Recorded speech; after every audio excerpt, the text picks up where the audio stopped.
JRPGs have come to be known by the tropes they frequently feature, and as a prominent franchise, Final Fantasy definitely draws heavily on this world to tell its stories. And of these, few are as iconic as that of the big bad boss character having a sudden and unexpected transformation into its most powerful form. These transformations can come in a variety of forms, such as ascending to godhood, fusing with technology, or becoming corrupted by an arcane power. But regardless of the reason, they are always a sign that things are about to get very difficult for the player, very quickly. Run! Protect Yuna! In Final Fantasy, while this is usually a characteristic saved for the final boss of a particular game, sometimes even mid-game bosses would see themselves having multiple forms, and in a lot of cases, it was these encounters that proved to be the most challenging. Pitting the player against nasty tactics like surprise status effects and rapid attacks, these battles served as skill checks for the player and led to many wishing they had saved more often. Over the years, some of these fights would go on to become legendary encounters amongst the fanbase, fights often talked about with bittersweet nostalgia and a sense of pride for having been bested. And it's these fights that we'd like to focus on today, the ones that really made us step up our game mid-battle and proved that the free ride was over. We should note that this list comes with a few caveats though, outside of the standard one entry per game policy. We will be limiting ourselves to mandatory story encounters, but not necessarily to final bosses. Also, as more than enough has already been said about the likes of Kefka and Sephiroth, and we feel as though their transformations aren't quite as rapid, we will be omitting the legendary pair. So with that settled, let's take a look at 7 boss transformations that definitely wiped the smugness from our faces, starting with Neo Exdeath. By the time Final Fantasy V was released in Japan, the series had made a habit of having its final showdown with the main antagonist be an over-the-top affair. From Garland to Zemus and the Emperor of Palamecia, players came to expect the big bads pulling out all the stops, and transformations into their more powerful forms played a big role in these encounters. That being said, up until Final Fantasy V, these transformations, while challenging in their own right, often didn't require too much grinding and were well within the ability of the player to defeat by the end of the game. Enter Exdeath. Not seen in the West until the PlayStation re-release of Final Fantasy V, this armor-clad antagonist fought the party multiple times throughout the main plot, and was personally responsible for some very tragic story moments. But when encountered for the final time in the interdimensional rift, Exdeath would take on the form of a giant tree demon, a startling transformation in and of itself, but it was after his defeat in this form that things truly got going. In what amounted to a huge fake-out, making the player think victory had been achieved, Exdeath would instead be absorbed by the void, re-emerging as Neo Exdeath, a being who wished to return all existence to nothingness. While Final Fantasy V's job system provided the player many ways to heavily tip the scales of battle in their favour through inventive ability combinations and some time-tested strategies, the transformation of Exdeath into Neo Exdeath really put the unprepared player through the ringer. Sure, abilities like Dragon Power could be leveraged to temporarily increase player levels and make things a bit easier, but the reality was that Neo Exdeath's near non-stop assault of the party represented a huge difficulty spike mid-battle that was an order of magnitude more difficult than its previous form. For starters, Neo Exdeath was not just a single target, but rather 4 parts that worked in tandem. Each focused on a different tactic. The front part would use physical attacks on the party, the top part inflicted status effects with the Grand Cross ability, the middle part dealt holy damage with Alchemist, and the back part would use the powerful Delta attack. Finally, Neo Exdeath attacked relentlessly and quickly, along with constant buffs and magical attacks. Due to the fact that Neo Exdeath was presented as multiple targets, players looking to secure a win needed a well-prepared party and would have to focus down the various parts individually to come out on top. This was easier said than done, however, as doing so in the wrong order could only serve to make the battle even more difficult.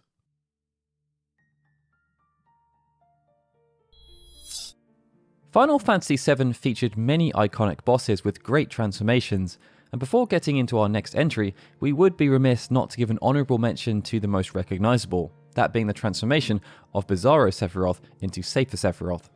That being said, for our second pick, we thought we'd go with something a little bit different, as Sephiroth's final encounter, while extremely memorable, did not represent quite the same difficulty spike by the end of the game that his diabolical father Hojo did right at the end of the second disc. When encountered in Midgar's Sector 8, Hojo's first human form put up little challenge to Cloud and his party, even with his monster sidekicks, falling fast and quickly transforming into a much more dangerous second form, Heretic Hojo. Like the previous entry, Neo X-Death, what made Heretic Hojo difficult was its endless barrage of status effects and the fact that the fight featured multiple targets. Once bested, however, players seeking to break from the battle would instead find that Hojo transformed yet again, this time into the much more powerful life form Hojo N. After this transformation, life form Hojo N lost the multiple targetable body parts of Heretic Hojo, but gained a powerful combo attack and the ability to silence and put the party to sleep, severely limiting their ability to fight back. What made this particular fight tricky was therefore the result of a combination of factors. Firstly, unless the player had been saving multiple files leading up to the fight, there was a chance that they would find themselves in a near unwinnable situation, as leaving Midgar was impossible and the only way forward was through Hojo. Second, Lifeform Hojo N's new combo ability would inflict even more status effects such as poison and blind, depending on which combo the player was hit with, making rare items like ribbons or equipping the status effect nullifying materia combinations almost essential to avoid being overwhelmed. Finally, in something a bit rare for the series, going against Lifeform Hojo N was the third stage of an already exhausting boss fight, wherein each stage had even more HP than the previous. This meant that players ran the risk of running out of MP, restorative items, or target all casts, especially if they allowed Hojo to run wild with status effects. It should be noted that it was possible to make this fight a little bit easier by equipping both the cover and counter materia to the same character, which would have dealt a large amount of passive damage every turn for every attack Hojo did, but it still remains that such tactics were only necessary due to how challenging the fight actually was.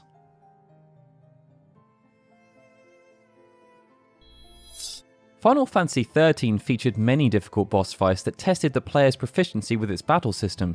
Amongst these, the multiple fights against the primary antagonist Barthandelus were some of the toughest, requiring the player to take full advantage of his weaknesses and press his staggered state in order to deal massive damage.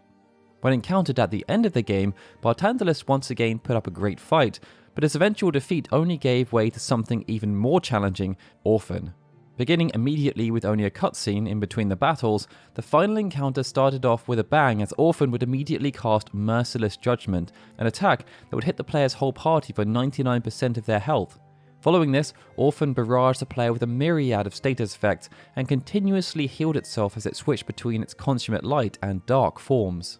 The fun didn't stop there though.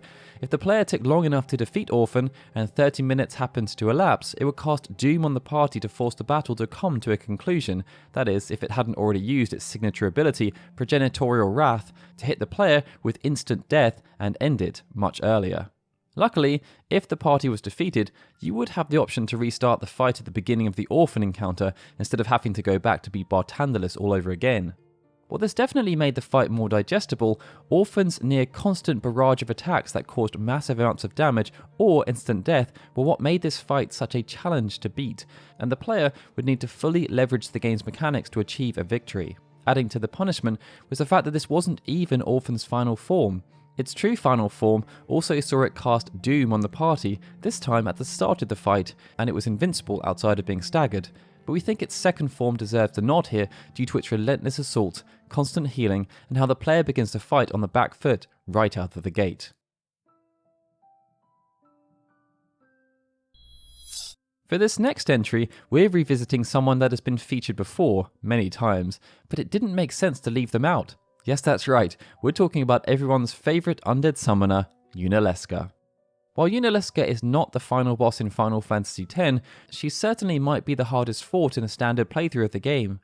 Players familiar will most likely recount with horror that Yunalesca had 3 forms, each more terrifying than the last, and if the player was to fall at any point through the fight, they had to start at the very beginning again, including re-watching the lengthy cutscene that preceded the fight. Yunalesca's first form was a straightforward affair, with her using status effect magic as counters to the player's actions, along with the occasional debuff. Her second form, however, proved much more challenging, and to be honest, it was a bit of a toss-up whether we should focus on the second or third form as to which was more difficult. In her second form, she would begin by zombifying the whole party, proceeding to cast powerful healing magic on them immediately afterwards in order to cause massive damage. While it would seem like curing the zombie status and allowing her to heal the party was a strategic move, it was her third and final form that would then put a wrench in the plan. In this form, the player would see Yunalesca use her signature attack, Megadeath. This move would instantly kill any character who was not afflicted with the zombie status, meaning if the player had used a remedy or holy water to cure their characters prior to its usage, they would very quickly find themselves in a sticky situation, or as a worst case, a game over.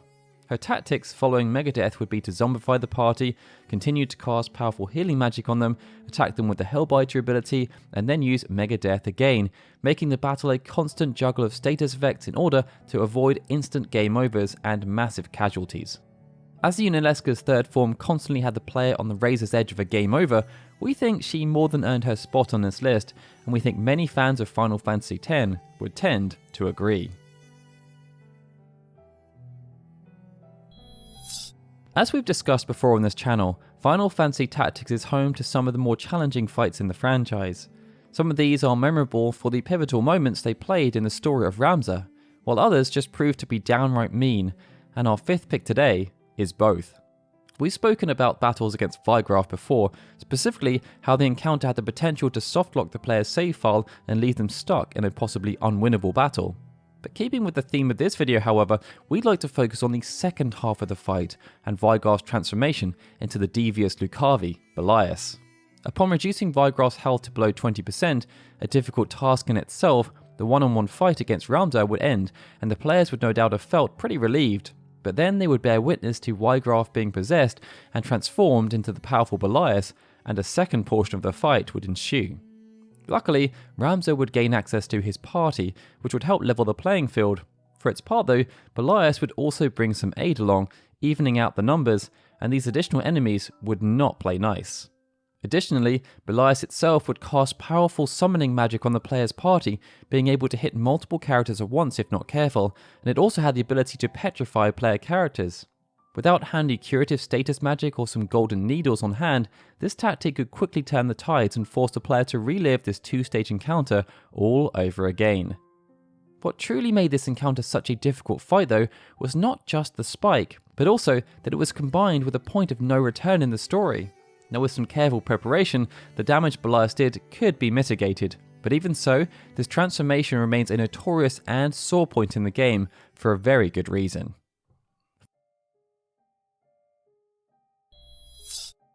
Final Fantasy XII was home to many formidable enemies, from the optional Esper encounters through to the most elite marks like Yzmat.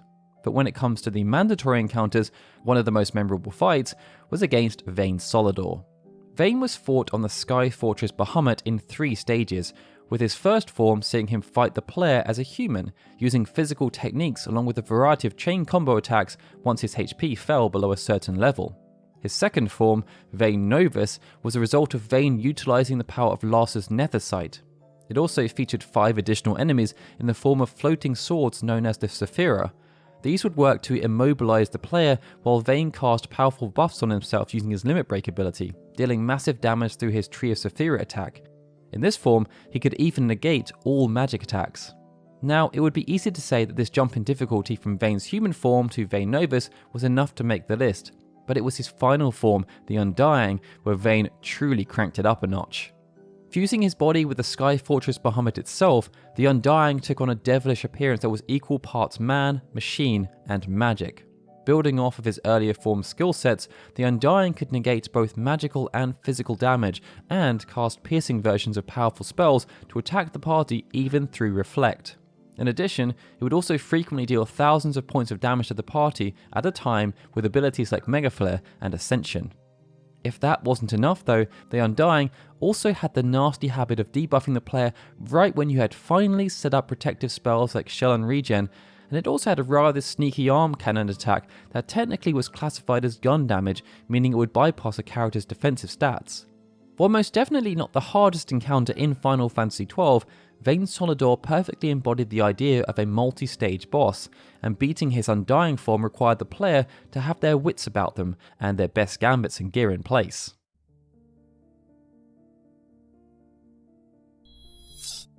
For our final entry today, we couldn't think of anyone more deserving than the supreme sorceress herself, Ultima Seer. By the time Final Fantasy VIII was released in 1999, multi-stage final boss encounters were a well-established trope in JRPGs and in Final Fantasy. But with Final Fantasy VIII, some players thought they had gone a bit too far. Fought in her castle at the end of Disc 4, Ultima Seer was without a doubt one of the most over-the-top mandatory boss encounters featured ever in a Final Fantasy game. And while we are going to focus most on her final form, it would be remiss not to at least outline the whole encounter, as it's really quite exceptional. To begin, Ultima Seer would randomly select the player's party, meaning that if the player did not prepare their junctions correctly, their strategy could be ruined from the get-go. To make matters worse, throughout all stages of the battle, if a player was knocked out and the player took too long to revive them, Ultima Seer would absorb them into time and remove them from the fight, replacing them with a new character from the party roster at random. That being said, the fight would start off easy enough, with Ultima Seer casting powerful magic and dismissing Guardian forces if the player attempted to use them against her. But it was with the first form's defeat that the difficulty started to spike.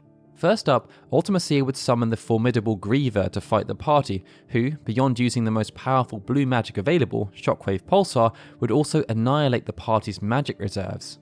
Once the player managed to beat Griever, Ultima Seer would then reappear and junction herself to the beast. In this new form, she would use Dispel and would also cast Holy to deal massive damage. In addition, she regained the ability to dispel the party's Guardian forces and would cast Ultima and Meteor if the conditions were right. But what was truly wild about this whole battle was that it was the fourth stage that would end up providing the biggest challenge. If the player was able to navigate past the random character selection and barrage of magic without the ability to effectively use their Guardian forces, Ultima Seer's final form would come in like a nuclear bomb with a dangerous new toy, the insidious Apocalypse spell.